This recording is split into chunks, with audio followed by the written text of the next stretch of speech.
Friends, నేను పకోడీ చేస్తున్నాను friends.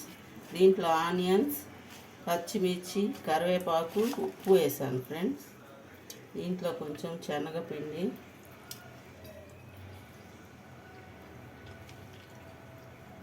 Onions ఎక్కువ వేసుకోవాలి ఫ్రెండ్స్ పకోడీకి, అప్పుడే బాగుండిద్ది. ఇలా పీసుకు వేసేసుకొని కొంచెం వాటర్ వేసుకోండి.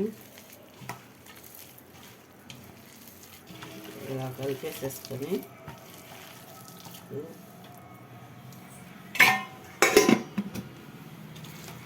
ఆయిల్ పొయ్యి మీద ఆయిల్ పెట్టుకొని హీట్ అయిందో లేదో చూద్దాం ఫ్రెండ్స్. అయింది. ఇలా తీసుకొని ఇలా వేసేసుకోవటం ఫ్రెండ్స్. చాలా అంటే చాలా టేస్ట్గా ఉంటుంది. బాయ్. ఇలా ఫ్రై చేసుకోవాలి ఫ్రెండ్స్ బాగా.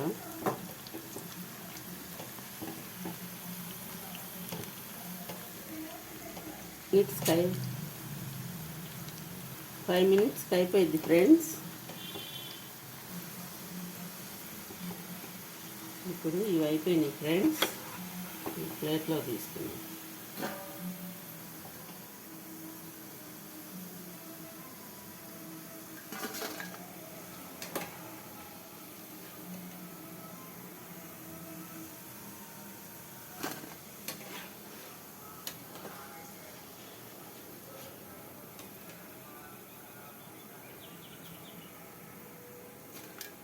వేడి వేడి పకోడీ రెడీ ఫ్రెండ్స్.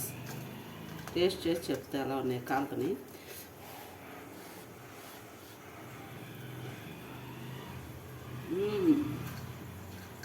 సూపర్ ఉంది ఫ్రెండ్స్.